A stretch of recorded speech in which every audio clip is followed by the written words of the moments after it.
Mesdames et messieurs, bonsoir. Bienvenue à cette troisième soirée de la semaine du cerveau. Empathie et compassion. Voilà en deux mots le sujet de ce soir. Comment ces deux capacités se distinguent-elles et quels en sont les mécanismes cérébraux? Nous allons donc voir ce soir comment le fait d'internaliser les états mentaux d'autrui peut modifier nos fonctions cérébrales et induire un comportement social. Nous allons donc commencer la soirée par l'intervention du professeur Corrado Corradi Dell'Acqua, qui va nous parler d'empathie et des substrats cérébraux de l'empathie. Corrado Corradi Dell'Acqua est professeur à la faculté de psychologie et sciences de l'éducation de l'Université de Genève. Il s'intéresse aux mécanismes cérébraux communs à la représentation de sa propre douleur et de celle observée chez autrui. Ses études portent actuellement sur la manière dont le cerveau évalue les états douloureux des autres et comment cette évaluation peut être influencée par des facteurs sociaux, contextuels et éducatifs. Voilà, je lui laisse la parole.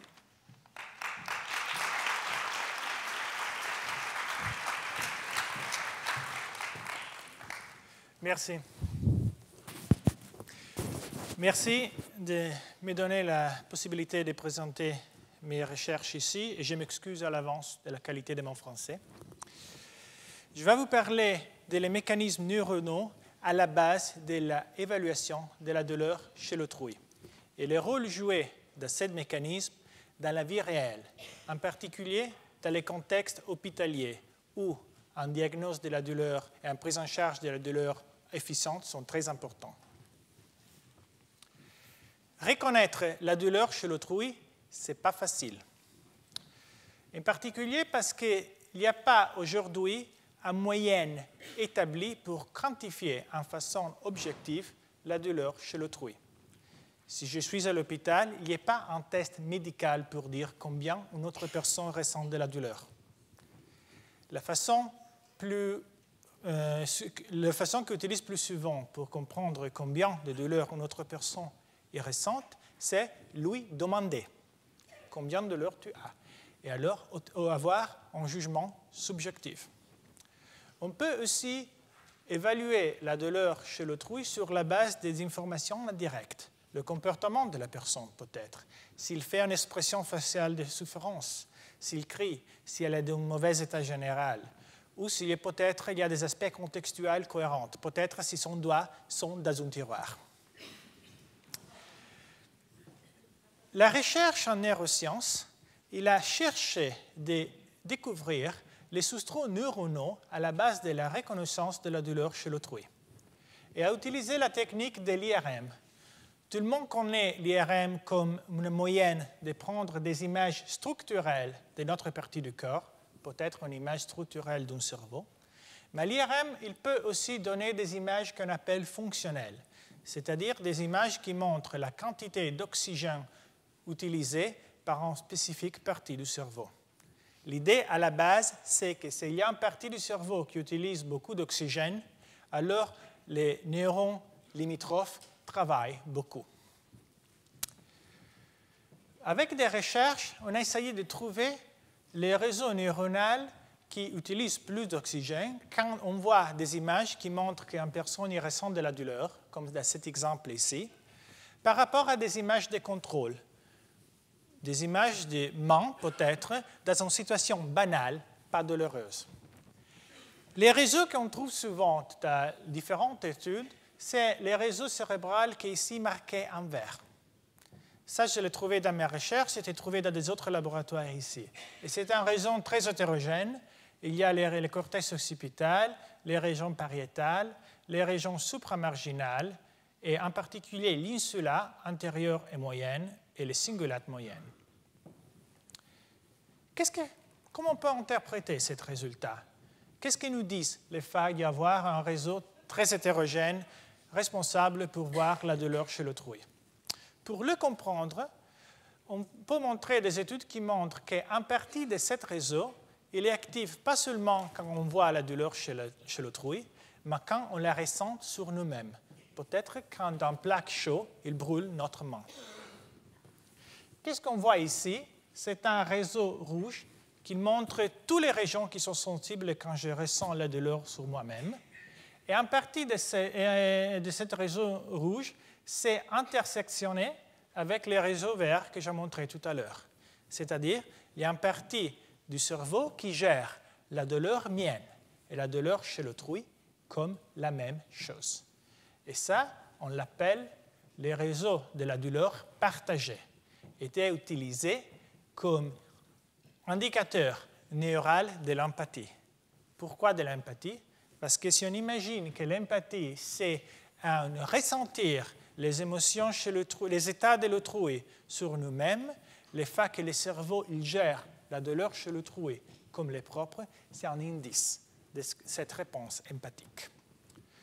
Bien sûr, les régions ici marquées en jaune, qui sont parties des réseaux de la douleur partagée, sont toujours des réseaux hétérogènes et peuvent être divisées en deux catégories très importantes. La première catégorie, il représente l'insula antérieure et les cingulates moyennes, que je vous montre ici. Ces régions sont si sensibles quand je sens de la douleur sur moi-même ou quand je vois des images des gens qui ont de la douleur, mais il est active quand je sens des goûts sur moi-même ou je vois une autre qui ressent de la dégoût. Elle est aussi active dans des contextes sociaux, peut-être quand je fais un achat financier et je suis géré en façon pas juste, ou peut-être quand j'observe une autre qui est gérée en façon pas juste. Elle est aussi active quand je fais une petite tâche et je fais des erreurs et je dis « non, je me suis trompé ». Il est actif au même. Il est actif simplement quand je vois dans la télé des images choquantes. Il est actif pour... Et sa liste, c'est déjà grande et est seulement limitée à la recherche que j'ai faite personnellement. Mais si je prends aussi autres chercheurs et autres laboratoires, la liste, c'est toujours plus grand. Cet réseau de ces trois régions, il semble sensible à beaucoup des états, n'importe quelle modalité, n'importe quelle configuration. La seule chose qui est importante est qu'ils sont unplaisants et ils sont capables de capturer mon attention. Ils sont suffisamment puissants que je suis attentif à eux. La deuxième partie de ce réseau, c'est l'insula moyenne et le cortex supramarginal. Ça, il a une propriété très différente. Il est sensible quand je sens la douleur sur moi-même. Il est actif quand je vois la douleur chez l'autrui. Il est actif quand je lis des petites histoires qui décrivent la douleur chez l'autrui. Mais toutes les autres choses que j'ai mentionnées tout à l'heure, ils ne sont pas impliqués. Cet réseau, il semble gérer la douleur propre et la douleur de l'autrui en façon plus spécifique. Et ça peut être un signal que les propriétés somatiques de l'expérience douloureuse qu'on ressent sur nous-mêmes, ils peuvent être évoquées quand on voit la douleur chez l'autrui. Alors, en général, quand on parle de réseau de la douleur partagée et d'empathie, il faut toujours prendre en compte qu'il y a deux propriétés de ce réseau. Il y a une propriété plus générale qui est gérée par l'insula antérieure et la cortex cingulate, qui est simplement active à beaucoup des événements, mais pas à la douleur en façon spécifique. On peut dire, voir une autre douloureuse, c'est une chose il prend mon attention, ou c'est une chose qui n'est pas agréable pour moi. Il y a une deuxième partie de le réseau, l'insula postérieure et la cortex supramarginal, qui semble être plus spécifique pour la douleur. Et on peut interpréter cette activation comme dire voir les autres dans un état douloureux est douloureuse aussi pour moi. Ça sont des découvertes qui viennent de la recherche fondamentale. Mais la question que tout le monde se pose souvent, c'est qu'est-ce que c'est les réseaux, il peut nous dire, il peut dire sur la vie réelle? Quel impact ils ont cette information ici sur la façon où on gère la douleur dans la vie quotidienne? Et je veux prendre un exemple qui vient dans le contexte hospitalier. Pourquoi le contexte hospitalier?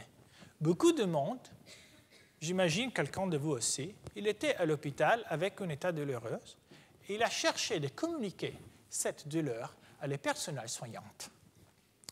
Et une chose qui s'est très bien établie, il est montré dans beaucoup de pays, c'est que le personnel soignant souvent va surestimer la douleur du patient. Si je vais à l'hôpital et je dis « Ah, j'ai une douleur très forte », les personnes qui me gèrent, souvent, ils pensent « Oui, ça c'est une douleur moyenne haut ».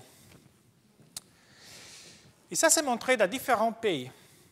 On va voir si peut-être cette surestimation il est liée à des changements dans la circuiterie neuronale liés des réseaux que j'ai montrés tout à l'heure. En particulier, je vous montre des données prises en collaboration avec l'hôpital CHUV de Lausanne. C'est intéressant parce que cet hôpital CHUV, il a mis en place un protocole où tous les personnels soignants des urgences, quand il doit gérer des patients, il doit consulter un logiciel. Et le logiciel, il rappelle, à demander aux patients s'il y a des douleurs. Et si jamais les patients il a des douleurs, ils sont rappelés d'évaluer s'il y a des potentielles contre-indications à l'antalgie. Et après, peut-être, ils sont demandés de demander les patients s'ils veulent l'antalgie. Et après, seulement à la fin de ce parcours, les docteurs et les soignants il est autorisé à donner l'antalgie aux patients. Cet logiciel, les données de ce logiciel sont enregistrées et on peut analyser comme la douleur s'est prise en charge chez les émergences par le temps d'une année. Et qu'est-ce qu'on voit? Ça, c'est le pourcentage de fois où l'antalgie s'est donnée à des patientes. Et il y a des infirmières qui donnent l'antalgie presque à les 30% des patients qui comptent. Il y a des autres infirmières qui le donnent presque jamais. Il y a tous les variants intermédiaires. Il y a une grande différence interindividuelle dans la façon où on gère la douleur. Et ça, ce n'est pas visible seulement si on prend en compte le pourcentage de fois que l'antalgie s'est livrée, mais aussi si on regarde les étapes avant. Peut-être si on prend le pourcentage de fois qui, dans le logiciel, la douleur de les patients s'est marquée, il y a une grande différence. Les infirmières qui sont plus aptes à enregistrer la douleur du patient sont aussi les infirmières les plus aptes à donner l'antalgie après. Mais peut-être aussi, il y a une différence à ce niveau. Les infirmières qui sont plus aptes à marquer contre-indication de l'antalgie sont les celles qui donnent l'antalgie moins souvent. Cette différence interindividuelle sont explicables de la différence dans notre cerveau. Pour faire ça, on a demandé à un sous-pourcentage de cette infirmière d'arriver à Genève et de faire des études avec l'IRM. Et on a fait la même étude que j'ai montrée tout à l'heure, où j'ai montré à cette infirmière des images de gens qui souffrent. Et on a marqué un réseau, qui ici c'est marqué en rouge, que c'est une bonne représentation des réseaux que j'ai montrés tout à l'heure. Et en particulier, la partie postérieure de l'insula et la cortège supramarginale qu'on a défini être sensible à la douleur en façon plus spécifique. Il y a aussi un réseau vert, et ce réseau vert, c'est marqué pas quand on voit des images pour la douleur, mais quand on lit des petites histoires qui décrivent de la douleur. C'est en différentes moyennes qui impliquent plus ou moins les mêmes raisons, pas identiques, mais ils ont le même bout. Après, on a demandé l'activité de ce réseau pour expliquer les différentes performances des personnels soignants dans l'hôpital. Et qu'est-ce qu'on voit? On a utilisé une technique statistique un petit peu compliquée, je ne veux pas donner les détails, mais qu'est-ce qu'on peut dire? Les réseaux rouges, dans son complexité, c'est un bon prédicteur des degrés avec lesquels les infirmières se rappellent de documenter la douleur des patients dans la vie quotidienne chez les urgences. Qu'est-ce que c'est-à-dire? Les infirmières, peut-être avec la plus grande activation chez l'insula, sont les seules qui se rappellent de documenter la douleur plus. Et si on prend en place de prendre les réseaux rouges impliqués avec les images de la main, on prend des réseaux verts impliqués avec des histoires de douleur, on trouve la même chose. Ce n'est pas un effet spécifique à les stimuli qu'on utilise. On peut dire que les cerveaux plus sensibles à la douleur chez l'autrui dans notre manipulation, c'est les cerveaux aussi qui, dans la vie réelle, ils documentent plus souvent la douleur du patient. Alors, on avoue que ce réseau est un bon prédicteur du comportement des personnels soignants dans les urgences de la vie réelle. Et celui-là, On a fait une autre tâche, ça c'est une tâche un petit peu mauvaise, où on a demandé les mêmes infirmières de faire un petit jeu perceptif. On montre sur un écran d'un ordinateur des petits points, et on demande, et ils sont très vite, et on demande eux de dire de quel côté il n'y a plus de points. C'est une tâche banale, mais les stimuli sont présentés très vite, et quelquefois, les personnes font des erreurs. Chaque fois qu'on fait une erreur, il y a un 50% de probabilité qu'un ami de l'infirmière dehors de l'IRM reçoit de la douleur sur la jambe. Et on va donner cette information à l'infirmière. Pourquoi ça? Parce que ça, ce n'est pas simplement une réponse empathique. Ça, c'est une tâche où l'infirmière peut faire une erreur, et son erreur a des conséquences potentiellement douloureuses. Et quand c'est le cas, on trouve une activation très forte de l'insula antérieure et de la cingulate moyenne. Et cette activation, c'est un bon prédicteur de les degrés avec lesquels les infirmières ils vont noter contre-indication à l'antalgie dans la vie réelle. Alors, on peut dire que oui, la sensibilité des réseaux de l'insula antérieure et de la cingulate moyenne à les erreurs et à les conséquences douloureuses de cette erreur, il peut expliquer les degrés avec lesquels les infirmières de la vie réelle ils vont remarquer contre-indication à l'antalgie et par conséquence pardonner l'antalgie. Alors, pour terminer, on a pris une mesure très stable dans le contexte hospitalier. On a pris le pourcentage de fois les personnels soignants ils donnent l'antalgie.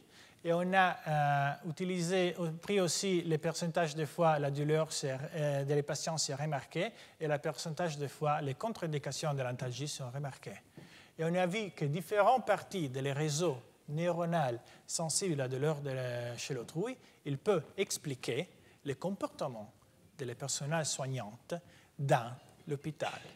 Les réseaux de l'insula postérieure et la cortège supramarginale, ils peuvent expliquer le pourcentage de fois la douleur des patients s'est documentée.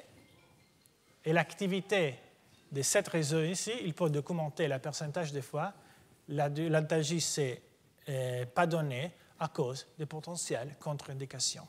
Et on peut vraiment dire que la différence de la circuiterie neuronale liée à la perception de la douleur chez l'autrui, il peut expliquer des aspects de la vie réelle clés, comme la prise en charge de la douleur dans les contextes hospitaliers.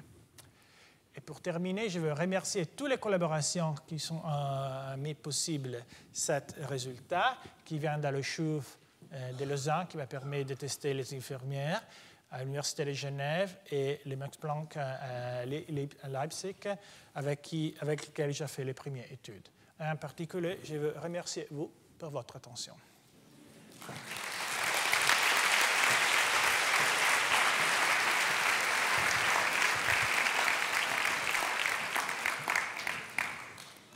Merci beaucoup pour cette intervention. On va passer à la deuxième intervention.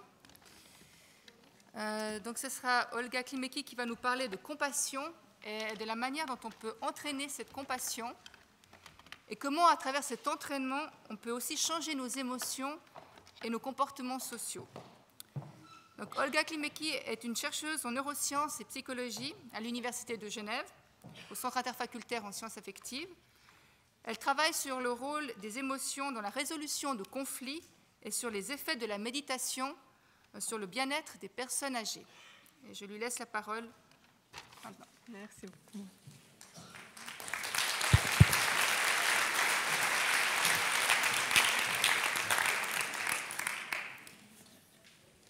Alors, merci de m'avoir invité.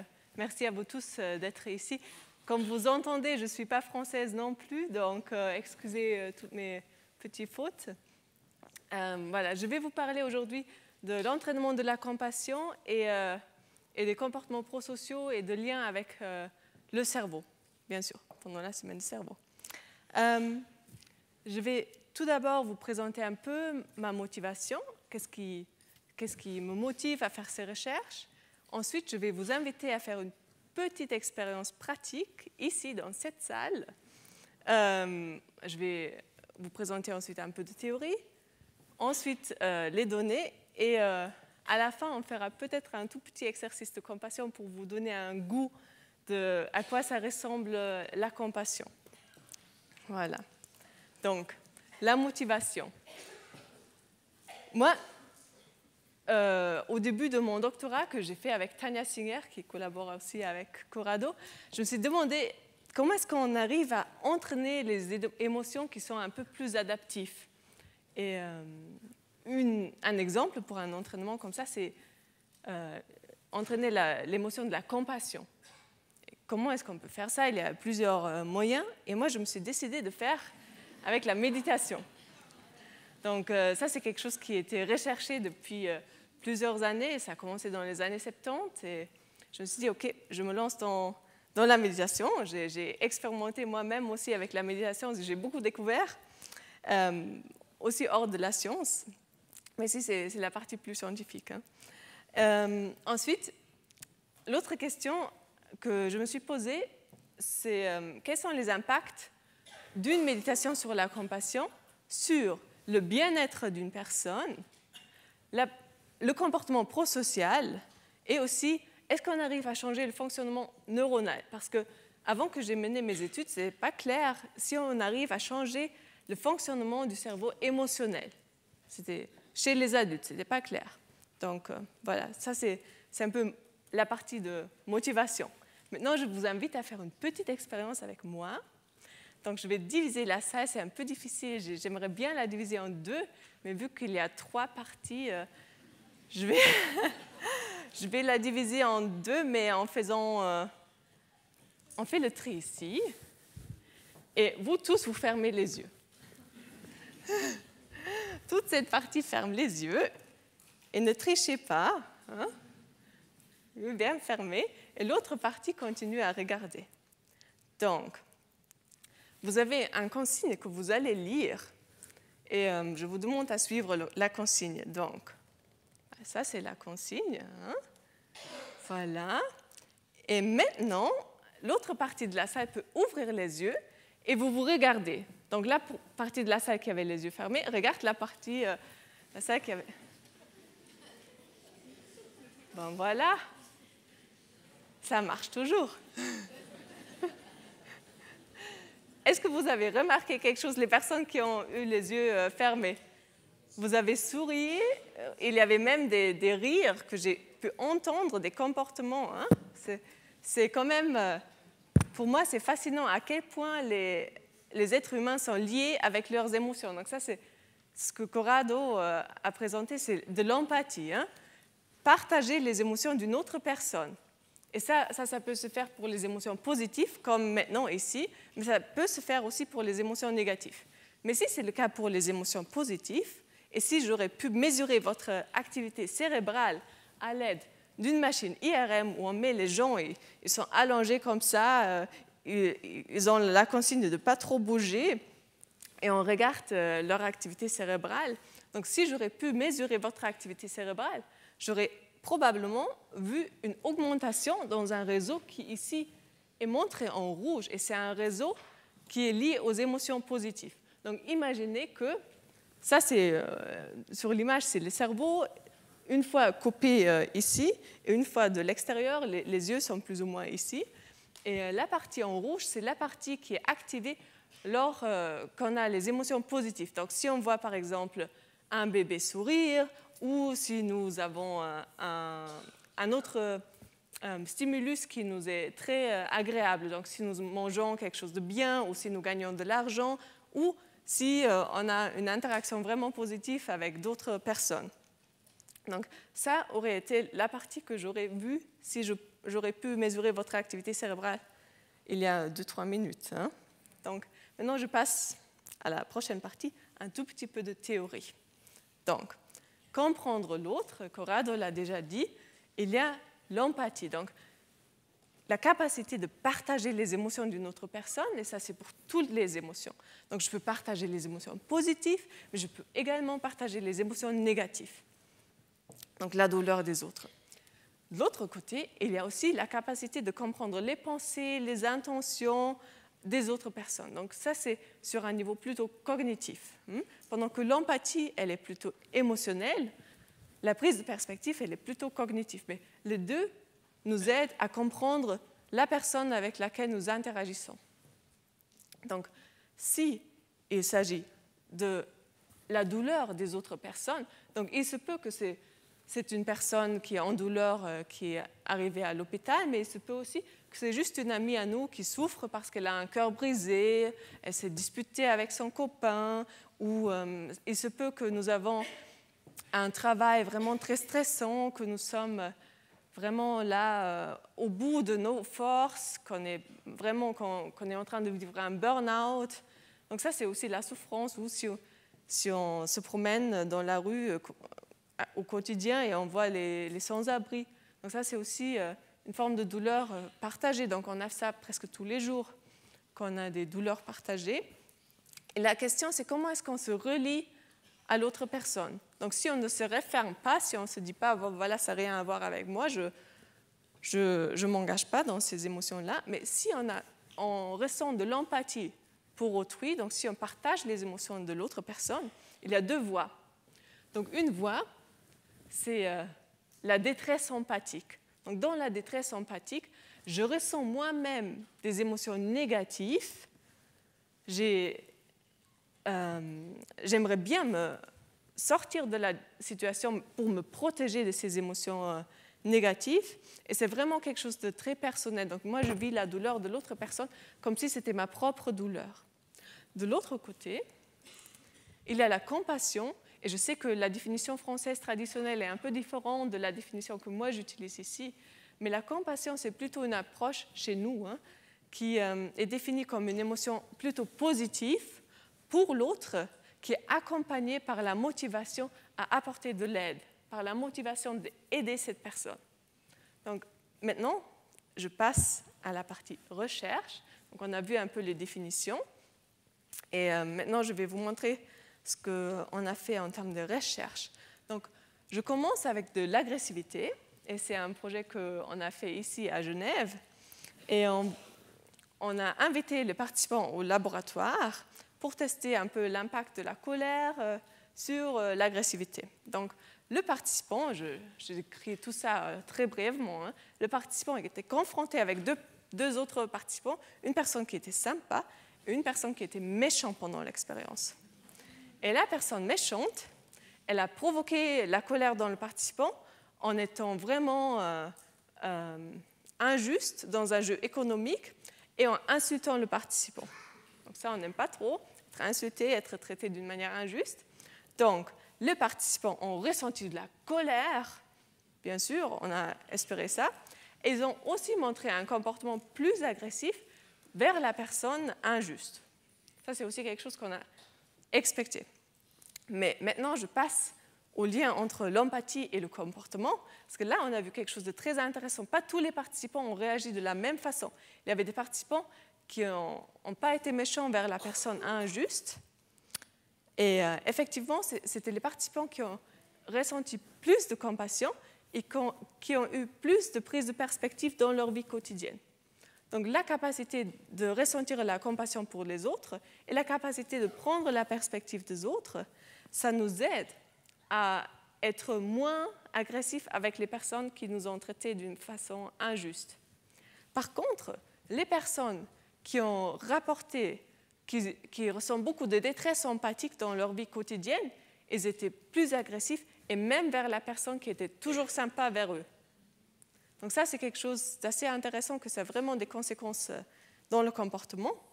Et sur le niveau cérébral, parce que ça, c'est quand même la semaine du cerveau, on a vu que quand les participants ont vu l'image de la personne injuste,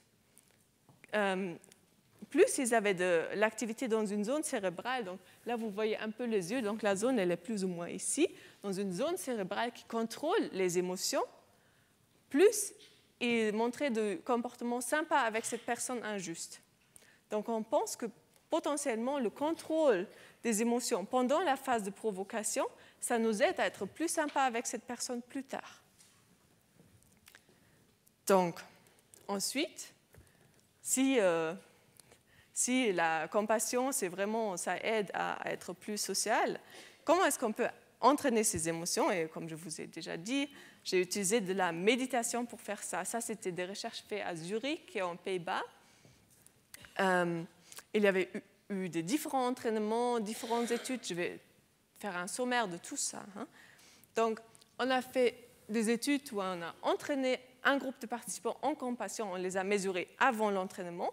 Et ensuite, ils ont fait un entraînement d'environ 1 semaine de compassion avec toute une journée d'entraînement suivi par des cours chaque soir d'1 heure en groupe. Et l'entraînement était avec une enseignante de méditation qui a enseigné ça pour plus de 10 ans. Ensuite, il y avait d'autres groupes qu'on a testés. Donc, il y avait, pour contrôle, il y avait un groupe mémoire qui faisait juste un entraînement cognitif, donc rien à voir avec les émotions, juste pour contrôler les effets du groupe et le retest, parce qu'on a toujours testé avant et après l'entraînement. Le deuxième groupe, c'était assez intéressant parce que là, on voulait vraiment voir si on arrive à avoir des différences aussi sur le niveau cérébral entre la détresse empathique et entre la compassion. Donc là, ce groupe après avoir pris des premières mesures, ils ont fait un entraînement de partage de souffrance. Donc, ils ont vraiment, pendant 1 semaine, essayé de partager la souffrance des autres comme si c'était leur propre souffrance. Et seulement après étant mesuré une autre fois, ils ont fait l'entraînement de compassion. Il y avait aussi le groupe mémoire, ils ont fait un entraînement d'une technique de mémoire que je ne vais pas expliquer en détail ici, mais si vous avez des questions, on peut le discuter plus tard. Pour mesurer la réaction des participants face à la souffrance des autres, ce n'est pas très facile si on le fait dans un IRM où le participant est vraiment coincé, il ne peut pas bouger. Comment est-ce qu'on crée des situations vraiment sociales? Pour le faire, j'ai utilisé des vidéos qui étaient prises de la télévision suisse ou des documentaires qui montrent la souffrance des autres. Donc, un peu comme si on regarde la télévision le soir, il y a peut-être comme ici une femme qui pleure parce qu'elle est blessée après un tremblement de terre, où il y avait d'autres stimuli similaires. Et après chaque de ces vidéos, nous avons demandé aux participants à quel point est-ce que vous ressentez des émotions positives, négatives ou de l'empathie. Et on a mesuré les activités cérébrales. Ce qu'on a vu, c'est la chose suivante, que si nous entraînons la compassion pendant 1 semaine, il y a, dans différentes études, différents pays, il y a toujours une augmentation dans ce réseau en rouge qu'on a tout au début vu, c'est le réseau lié aux émotions positives. Donc, malgré le fait que les participants sont confrontés avec des stimuli négatifs, avec la souffrance des autres, ils arrivent à activer les émotions positives dans eux. Donc ça, c'est quelque chose de vraiment fort pour nous, qu'on arrive à vraiment changer le fonctionnement neuronal, mais deuxièmement, on arrive aussi à activer les zones qui sont d'habitude liées aux émotions positives. Quand les participants ont, par contre, entraîné à partager la souffrance des autres, tout d'abord, nous avons vu une augmentation dans le réseau que Corrado a décrit qui est liée au partage de la douleur des autres. Donc, même dans ce groupe qui a d'abord eu une augmentation dans ces régions liées à la partage de douleur, après le deuxième entraînement, qui était un entraînement de la compassion, ils ont augmenté l'activité dans le même réseau lié aux émotions positives. Donc ça, c'était vraiment la bonne nouvelle. Donc, je suis ici pour vous montrer, il y a d'autres études qui ont lié ce réseau en bleu à des expériences douloureuses et ce réseau en rouge à des expériences positives. C'est ce que nous avons aussi vu, que ce même réseau en rouge est activé dans un expert de méditation. Certains de vous le connaissent peut-être, Mathieu Ricard, qui était notre cobaye pour ces études. Ils sont plus activés chez Mathieu Ricard quand il fait des états de compassion que quand il fait des états de compassion très bas. Voilà, donc ça c'est un peu l'impact de l'entraînement sur le cerveau. Maintenant, sur le comportement prosocial, donc pour tester ça, nous avons créé une tâche où les participants jouent un jeu sur l'ordinateur, c'est une chasse à trésors, il essaie de rattraper ce trésor assez rapidement, mais ils sont bloqués par les portes qui tombent. J'essaie de vous montrer un peu comment ça marche. Est-ce que ça... Oui, voilà. Donc ça commence, en bas, il y a le participant qui est bloqué, l'autre, il hésite à lui aider, mais il n'aide pas, parce que le participant peut aider l'autre en partageant leurs clés pour ouvrir les portes. Donc là, le participant en bleu, il est bloqué, et le participant en rouge, il hésite, mais hop, il l'aide, et le participant en bleu, il peut avancer. Donc les participants ont joué ce jeu, où ils gagnent, et chaque fois où ils ont leur trésor, ils gagnent de vrai argent. Et on a testé, est-ce que l'entraînement de compassion va augmenter la prosocialité? Et oui, donc là, on voit sur l'axe Y le pourcentage de comportement altruiste, donc de comportement d'aide. Et dans le groupe de compassion, on voit une augmentation. Dans le groupe de mémoire, il n'y avait pas eu de changement significatif. Et ce qui était intéressant pour nous, c'est que les participants qui ont pratiqué la compassion plus ont une plus grande augmentation du comportement altruiste. Pour terminer, donc je suis presque à la fin, je vous ai promis qu'on peut faire un tout petit exercice de compassion, juste pour avoir quelque chose à emmener à la maison. Donc d'habitude, l'entraînement de la compassion, ça se fait sur une période un peu plus longue, bien sûr. Et il y a une structure qui reste quand même la même, n'importe si on fait l'entraînement de compassion pendant 1 heure ou pendant 3 ans. Donc on peut toujours prendre une série de personnes et cultiver de la bienveillance pour les autres personnes en disant les phrases comme « je souhaite que tu sois heureux »,« je souhaite que tu sois en bonne santé » et « je souhaite que tu sois en sécurité ». Et d'habitude, on prend d'abord une personne qui est un bienfaiteur et on cultive tous ses bons vœux pour cette personne. Ensuite, on fait ça pour soi-même. Ensuite, pour un ami, une personne très proche. Ensuite, pour une personne neutre, une personne qu'on ne connaît pas très bien. Ensuite, ça c'est toujours intéressant pour moi, pour une personne difficile. Ça peut être au boulot ou dans la famille. On choisit qui on veut. Et à la fin, vers tous les êtres. Et ici, dans ce contexte, je vous propose, on fait juste 3 personnes pour ne pas faire un exercice trop long.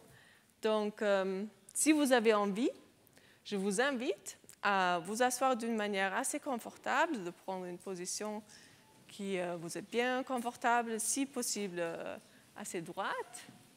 Si vous avez envie, vous pouvez fermer les yeux, sinon vous pouvez garder les yeux ouverts. Et je vous invite d'abord de penser à une personne qui vous a fait beaucoup de bien.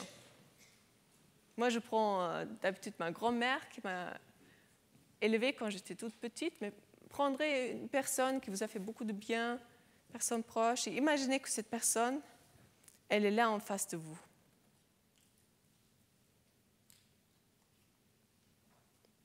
Et maintenant, vous pouvez réciter les phrases pour souhaiter tout de bien à cette personne. Vous pouvez, par exemple, dire en silence, juste dans votre tête, « Je souhaite que tu sois heureuse ou heureux. »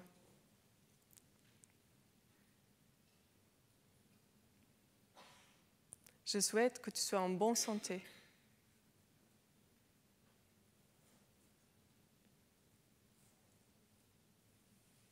Et je souhaite que tu sois en sécurité.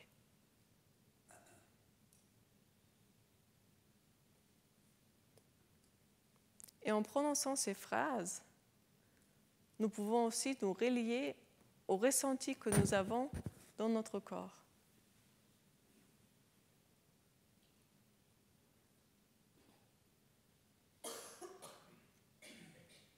Et maintenant, nous pouvons passer à la deuxième personne, donc à nous-mêmes, et souhaiter tout ça pour nous-mêmes. Je souhaite que moi, je sois heureuse. ou heureux.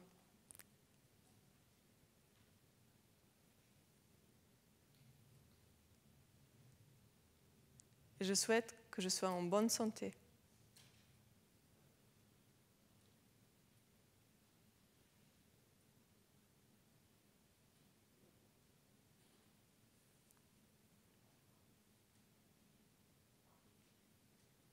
Et je souhaite que je sois en sécurité.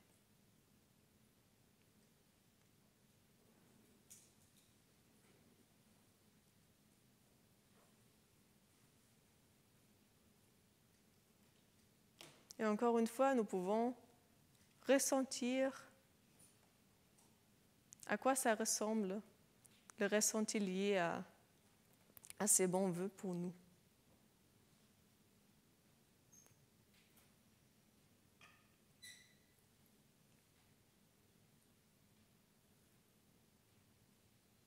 Et maintenant, je vous invite à passer à une troisième et dernière personne. Et là, je vous invite à prendre la personne qui est assise à côté de vous dans la salle. N'importe si c'est la personne à droite ou à gauche, ou devant ou derrière, juste une personne. Et souhaitez à cette personne que peut-être vous connaissez ou peut-être vous ne connaissez pas, qu'elle soit heureuse.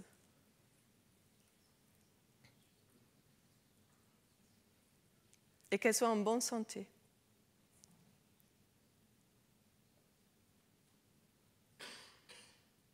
Et en sécurité.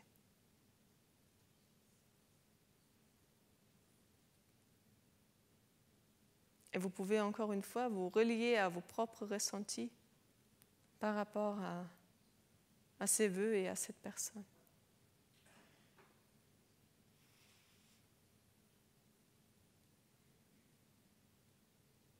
Je vous remercie pour avoir partagé cet exercice. Vous pouvez maintenant ouvrir les yeux si vous les aviez fermés. Donc, je suis arrivée à la fin de ma présentation. Voilà, Mona l'a déjà dit, mes recherches actuelles, ça porte sur la résolution de conflits et sur l'impact de la méditation sur le vieillissement. Et j'aimerais bien profiter de cette occasion aussi afin de remercier mes collaborateurs, les enseignants qui ont enseigné de la méditation ou des techniques de mémoire dans mes études et les différentes fondations qui ont financé cette recherche. Merci beaucoup.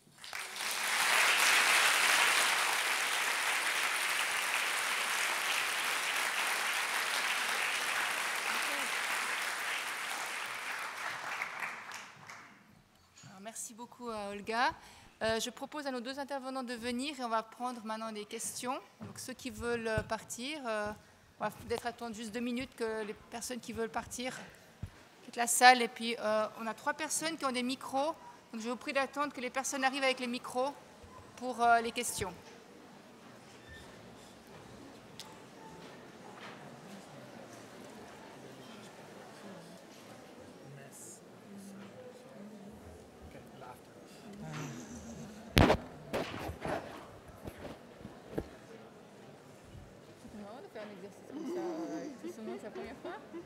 Non, je le fais parfois, mais je ne pense pas avec une salle si grosse que ça. Parfois ça marche, parfois il y a les gens qui ne l'aiment pas et qui font du bruit. Mais là, ça a été vraiment bien. Tranquille. Hein. Oui, ça pour moi c'était un peu la plus grande doute s'il y aura beaucoup de bruit. Yeah.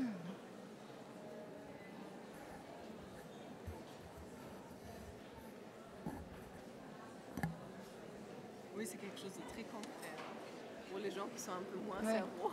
Non, mais c'était très bien, ça fait une idée un peu plus précise.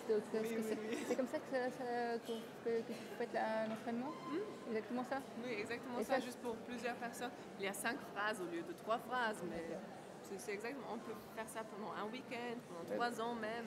Vous avez fait ça pendant combien de temps? Une session comme ça, après on répète tout Donc tu peux faire pour une personne pendant une demi-heure, ensuite l'autre personne pendant une demi-heure. Ensuite, c'est une demi-heure entière? Ou tu peux faire juste pour une personne pendant 3 ans. En permanence, on répète ça en permanence. Ah ouais, d'accord. Waouh. Mais on découvre plein de choses en faisant ça. Ah, intéressant. Oui, moi j'ai fait une retraite un week-end, 3 jours, où j'ai fait ça que pour moi. C'était un week-end où tout le monde l'a fait que pour soi. C'est hyper difficile on voit tous les obstacles. Hein. Okay, en fait, on fait à chaque fois attention à ce qu'on ressent, c'est ça? Oui, et on essaie de cultiver ces bons buts pour soi-même. D'accord. C'est pas toujours évident dans notre société. Ouais. Ok, donc on va prendre des questions. Est-ce que qui a une première question? Alors, je ne vois pas des mains. Là, ici, monsieur, là.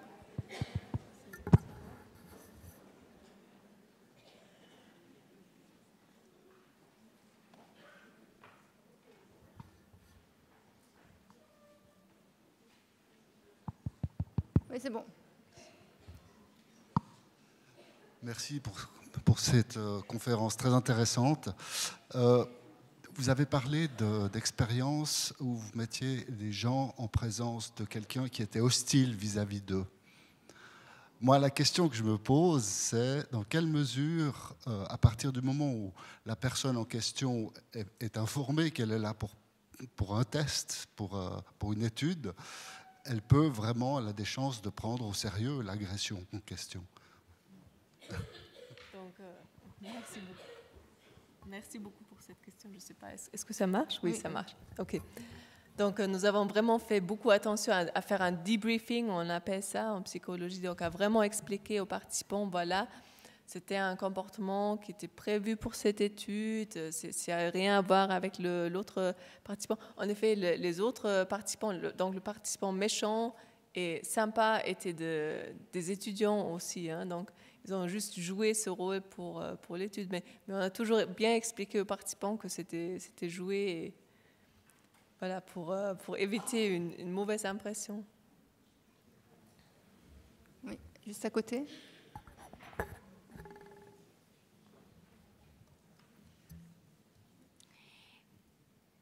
Vous avez montré dans la dernière image donc la succession pour amener à la compassion envers autrui, qu'il faut partir du bienfaiteur, c'est-à-dire de l'expérience d'avoir reçu la compassion, puis après de développer la compassion de soi, et ensuite ça permet la compassion envers l'autre. Est-ce qu'il y a des recherches, et puis qu'est-ce que disent les études, ou qu'est-ce qui a été essayé pour développer la compassion quand la personne a fait l'expérience de bienfaiteur, parce qu'il y a toujours quelqu'un dans la vie qui permet de faire cette expérience-là envers soi, mais qui ne fait pas la balance. Parce que souvent, ce qui se passe, c'est qu'il y a un bienfaiteur, mais la personne a difficulté quand même à développer la compassion envers elle-même et de ce fait à développer la compassion envers l'autre. Donc, que disent les études aujourd'hui sur des méthodes pour développer la compassion envers soi et puis envers l'autre? Merci. Je pense là, vous adressez deux grandes questions à mon avis, hein. Donc, la première, c'est en effet l'ordre que je vous ai présenté, c'est l'ordre comme il est utilisé aux États-Unis et en Europe. En Asie, l'ordre il est différent. En Asie, les personnes commencent avec soi. Mais aux États-Unis et en Europe, les enseignants de méditation ont remarqué que ça ne marche pas, que c'est trop difficile de commencer par soi. Donc ici, on commence par le bienfaiteur. L'autre chose, c'est qu'il y a toujours des obstacles qu'on rencontre pour n'importe quelle personne. Donc peut-être si on fait cette méditation pour la première fois, la personne difficile semble être la personne avec le plus d'obstacles, mais peut-être quand on répète l'exercice, on voit que ah là là, pour moi-même c'est pas facile non plus, ou aussi le bienfaiteur, il y a toujours des côtés difficiles. Donc tout ça ressort pendant la méditation et on peut travailler sur ces émotions qui ressortent juste en regardant qu'est-ce qui se passe. Et il y a tout un programme de recherche sur la self-compassion. Donc, si ça vous intéresse, il y a Christine Neff qui travaille surtout sur cette thématique-là. Et elle a beaucoup publié sur le self-compassion, la compassion pour soi-même. Merci. Il y a une question là-haut, madame, oui. Et puis après, monsieur là-bas, après. Et après, madame encore. Oui.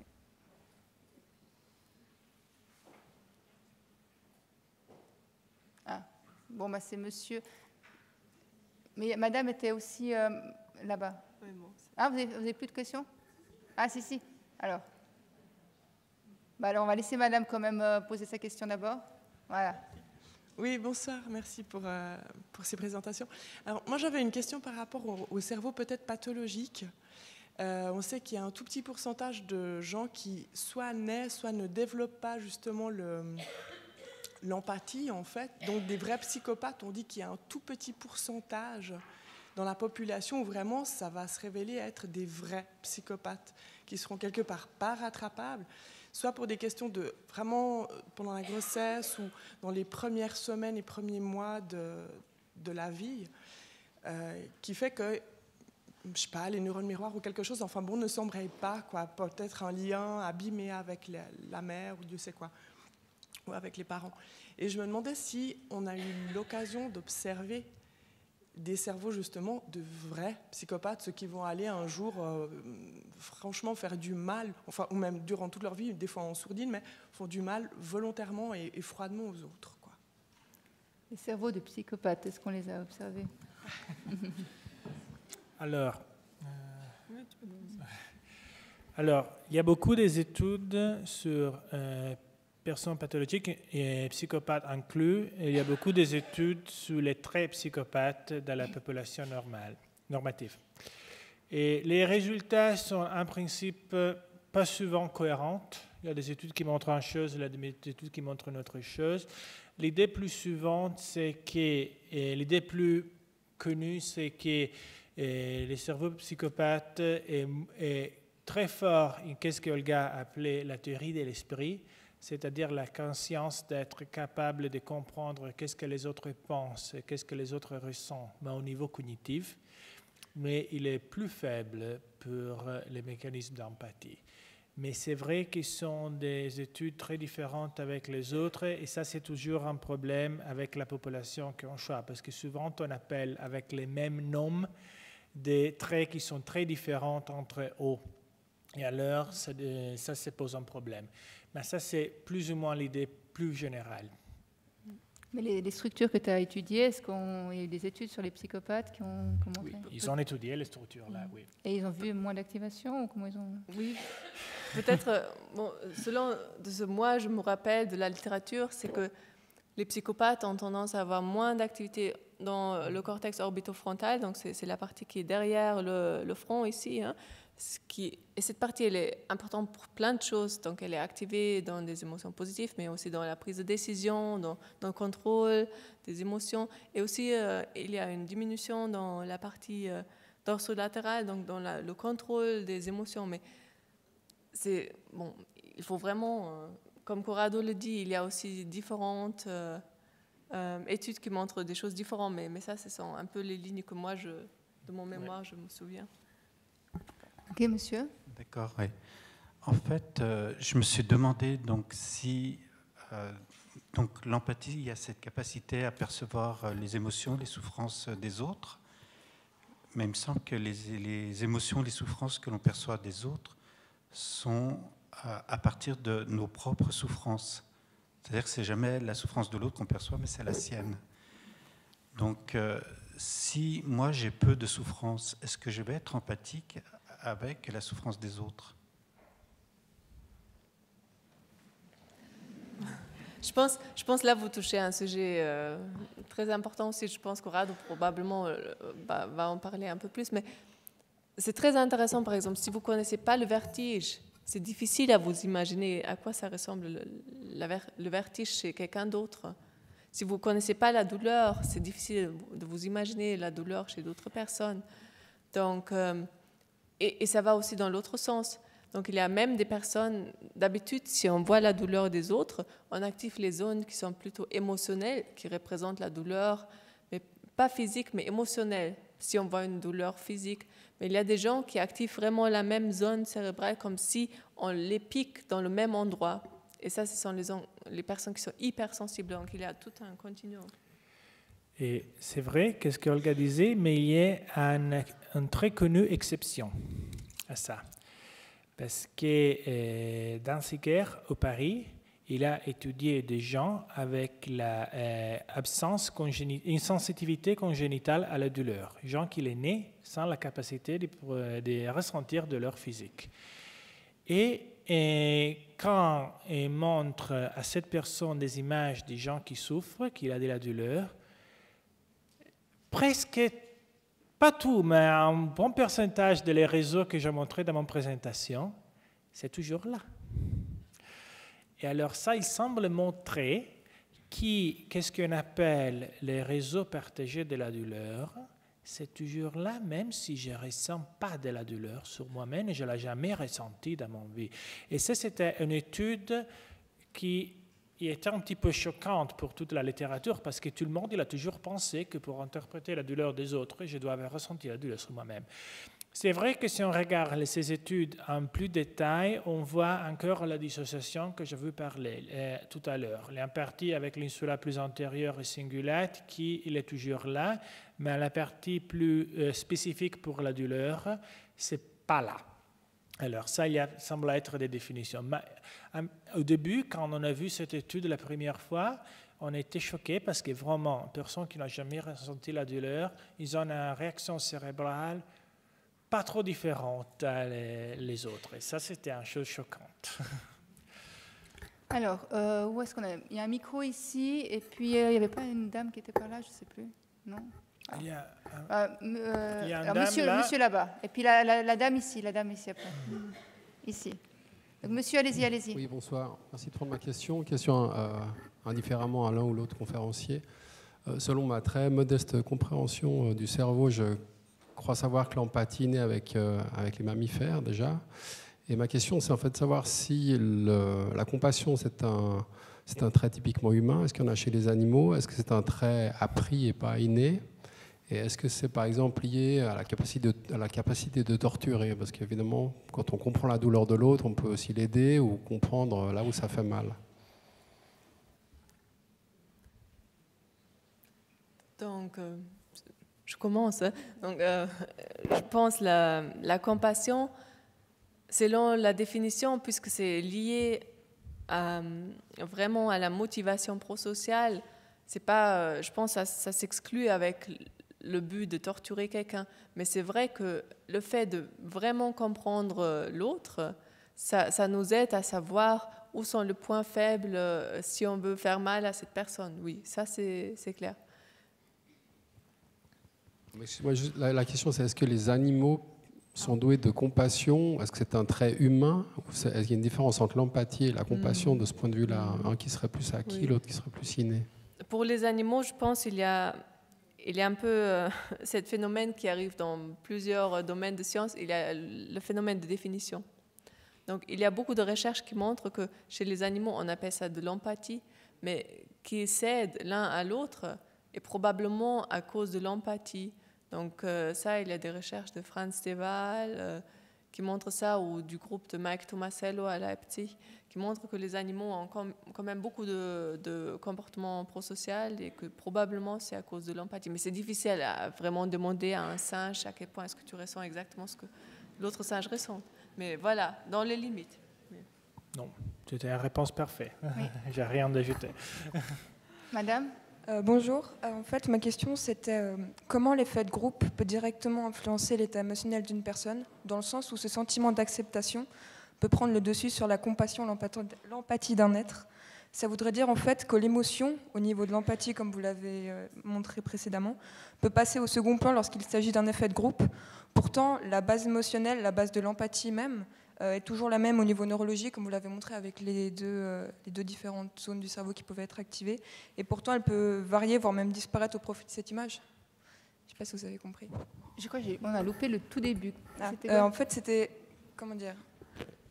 Au niveau de l'empathie d'une personne, on imagine qu'on la met dans un milieu neutre, donc qui connaît la souffrance comme tout le monde. Comment est-ce que son sentiment au niveau d'empathie va pouvoir varier lorsqu'elle va être, par exemple, dans un groupe qui va vouloir, entre guillemets, faire le malheur des autres? Comment ça se fait que ce sentiment d'acceptation au niveau d'autres êtres peut faire varier son niveau d'empathie, voire même de compassion? Là, je pense qu'il y a beaucoup de recherches sur l'in-group et l'out-group. Je ne sais pas si tu veux... Alors oui, une chose, à mon avis, l'exemple le plus clair, la relation empathie-acceptation, il vient des études faites chez l'Australie. de l'Australie, il y a une grande minorité chinois qui vivent en Australie. Alors, ils ont fait des études comme les études que j'ai montrées tout à l'heure, où ils montrent des gens chinois qui souffrent quand la personne qui observe, c'est une personne caucasienne. Et il semble où on montre des personnes caucasiennes qui souffrent quand la personne qui regarde, c'est chinois. Et qu'est-ce que c'est vraiment clair que quand les groupes, c'est différent, c'est un groupe ethnique différent, la réponse neurale à l'empathie, c'est plus faible. Mais la chose intéressante, c'est que si la personne qui observe, c'est chinois et regarde la personne qui souffre, que c'est caucasienne, la diminution des réponses neurales, c'est surtout plus fort, c'est la personne, il a jusqu'à déménager en Australie. Si la personne il a vécu en Australie pour plusieurs années, cette diminution, il n'est plus. Il est beaucoup plus bas. Plus j'habite en Australie et plus je me sens les personnes caucasiennes comme membres de mon même pays, moins cet effet de différence de groupe, c'est visible. Et ça, il montre vraiment, à mon avis, c'est l'exemple le plus clair que l'acceptation entre une communauté, il va changer aussi ma réponse empathique, surtout à niveau neural. Je ne sais pas si tu veux ajouter quelque chose d'autre. Okay. Ensuite, là-bas, il y a des questions là-bas. Ah, ici, d'accord, ok. Merci. Merci beaucoup aux deux intervenants. Je voulais juste reprendre un petit peu le concept comme vous avez expliqué que enfin, quand on commence la méditation, on commence à se donner à soi-même et puis après aux autres, donc en Europe. Par contre, si j'ai fait l'expérience là aujourd'hui, maintenant dans le tram, où il y avait des personnes qui étaient très très agressives, et moi j'ai fait ça. Enfin, pas sur moi-même, mais je leur ai souhaité enfin, tout de bon, etc. Les trois choses. Et c'était incroyable, comme moi, je n'étais pas en colère. Sinon, après, j'aurais jugé tout ça. Mais la question que j'ai, c'est de ressentir comment est-ce qu'on donne de l'empathie ou de la compassion à quelqu'un qui souffre sans entrer dans leur souffrance. Garder cet espace, mais aussi de ne pas devenir froide enfin, et distante pour que l'autre personne... Voilà. Je pense que c'est ça ce qui est vraiment différent pour la compassion par rapport à d'autres stratégies de régulation émotionnelle. C'est que dans la compassion, on arrive à avoir une ouverture pour le sentiment de l'autre personne. Donc on arrive à partager la douleur de l'autre personne, mais tout en ayant beaucoup des émotions positives. Donc vraiment, toutes ces émotions positives, le fait que je suis posée dans moi-même, que j'arrive à apporter des émotions positives, l'idée c'est que c'est ça ce qui me protège du burn-out, de la détresse empathique, de cultiver cette bienveillance. Oui, madame. Bonsoir. Comme vous savez, les bouddhistes enseigné la compassion pendant 2500 ans. Je suis moi-même maître zen. Tout ce que vous avez fait et monté est totalement correct, mais permettez-moi de suggérer que vous regardez dans la théorie bouddhiste tout à fait scientifique et la raison pourquoi nous sommes si efficaces en encourageant la compassion. Ce n'est pas du tout une question de dire « je veux être compassionnante ». Je veux être compassionnante. Excusez-moi si je n'étais pas compassionnante aujourd'hui. Ce n'est pas du tout ça. C'est de comprendre qu'est-ce que c'est un être humain, qu'est-ce que c'est un autre être humain. Alors, est-ce que vous avez une question juste... Une fois vous comprenez ça, je fais une observation, madame, et des observations sont aussi tout à fait à propos de ce genre de conférence. D'accord, très bien. Je vous remercie. Madame ici.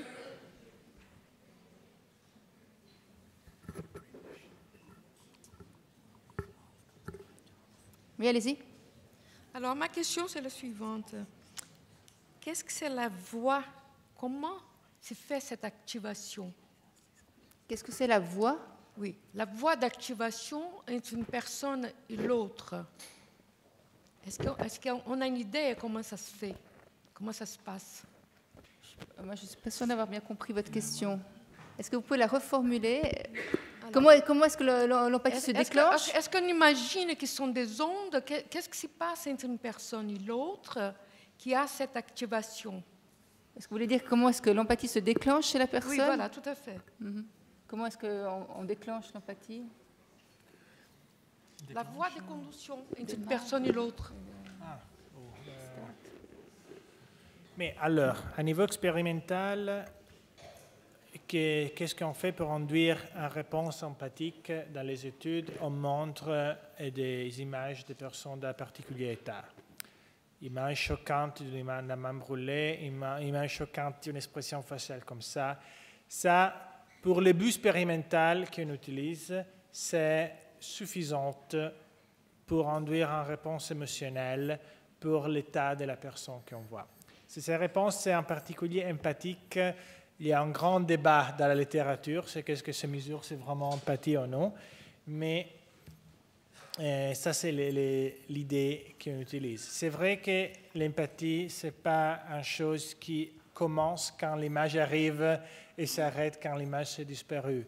Malheureusement, c'est une chose plus lente qui s'apprend plus de temps à développer. Mais c'est vrai que pour les exigences expérimentales, pour l'instant, ça s'est marché très bien. Je ne sais pas si c'est ça, qu'est-ce que vous souhaitez savoir. Mais... Non, je poserai d'après. Voilà, alors, il y a une madame qui a une question ici. Ah, et puis là-haut, il y a des questions là-haut, je crois, hein, c'est ça?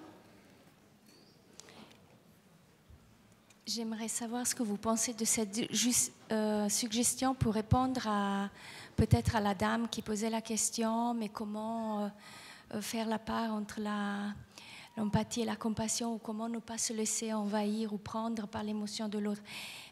Si j'ai bien compris, ça veut dire la compassion, c'est qu'on garde la porte ouverte à recevoir l'émotion de l'autre, mais on a la capacité de garder la sienne et de gérer émotionnellement, réguler émotionnellement la sienne pour ne pas que la souffrance que je peux sentir venant de l'autre fasse de ricochet et qu'après moi je transmette à l'autre la mienne, par exemple, de souffrance. Est-ce que c'est ça que vous vouliez? Alors, où est-ce qu'on en est? Ah, monsieur là-bas, ok. Pour en revenir à la compassion des animaux sur l'homme, si j'ose citer 2 cas qui ont intéressé Frédéric Lenoir. Le premier, c'est un jeune taureau qui est venu intervenir sur ma cheville, mise à mal à la clinique générale Beaulieu. Et en deuxième cas, plus subtil, en me concentrant en pensée sur un supposé grave accident de voiture d'un de mes parents, j'ai fait hurler à 3 reprises une chouette la nuit à distance sans la connaître. Voilà. Est-ce qu'il y a une autre question encore? Oui, madame ici.